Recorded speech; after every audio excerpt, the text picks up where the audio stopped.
When interacting or in company of a person living with a disability, it's very easy to almost think about that person in seclusion. But we are supposed to remember that a person living with a disability comes from a family, comes from a community, comes from a society. And therefore, just like this person goes through life together with their disability, so does their family.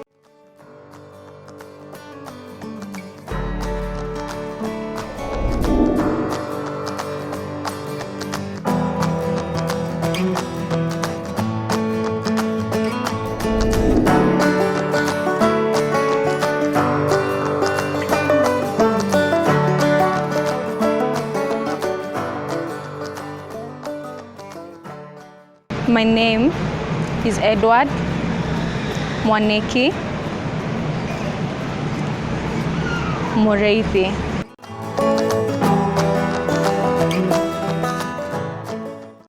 For now, I'm volunteering at World Eye Company.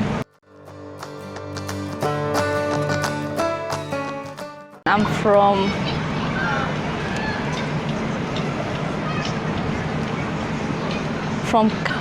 Current Training Technical Institution for the Deaf.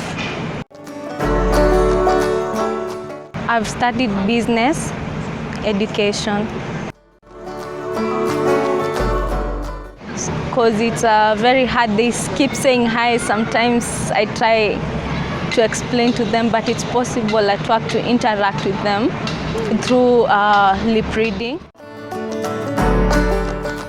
I started looking for a job.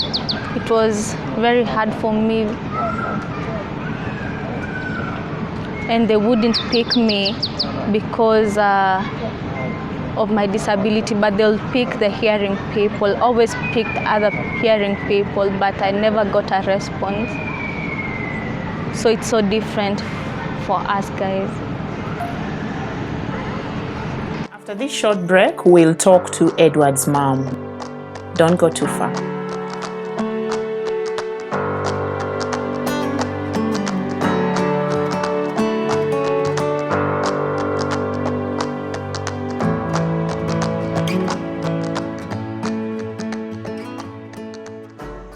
My name is Caroline Wanjohi, and I am a mother of 3, and Edward is my first child, and he lives with a hearing impairment, which he was born with. And it's been quite a journey, you know, having raised him and all the way until he went to college, and now he's done. And now we are looking for a job. So he's had a typical development of any other child, but only with the difficulty that he cannot be able to hear.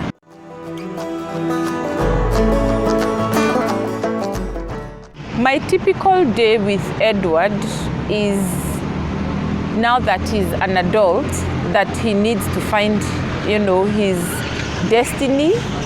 And our biggest challenge right now is that with him having to go through a hard time trying to find a job, I think we need to have the society provide more avenues for people without discriminating on anyone who lives with a disability, because we are all equal and we want to give equal opportunities for all the citizens of this country.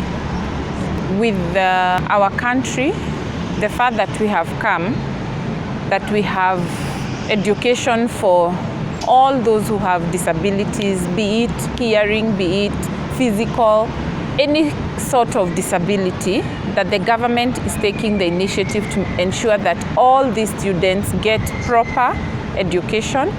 And so the same way that the government has enabled them to go through education, that they can also make it almost possible for them to also get included in the various departments or organizations in the government, so that they are also equally empowered to be able to serve and give into the society with all the knowledge that they have acquired.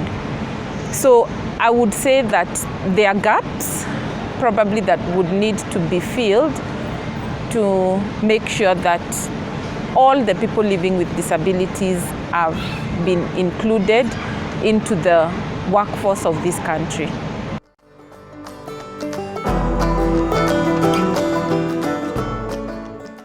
I would say in the world that we are living in now, a lot is happening, and the world is growing very fast.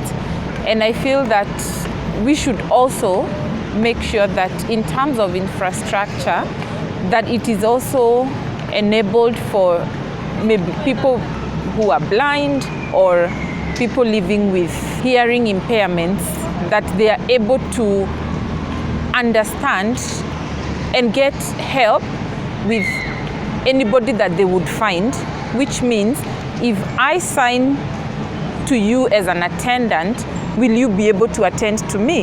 That has most of the times been the challenge for me and my son when we have to be in a public place where there is no much signage and people just saying they do not know, they are not sensitized enough to know that it would be good for them to also know the sign language to be able to communicate with those who cannot talk or hear.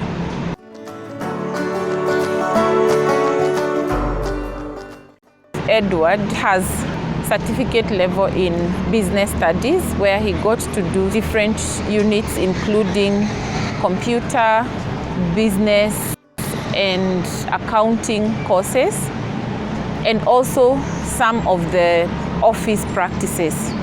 So with that said, he is able to fit in any organization as long as the necessary infrastructure is put in place for him. He will be able to work just as any other person would in those departments.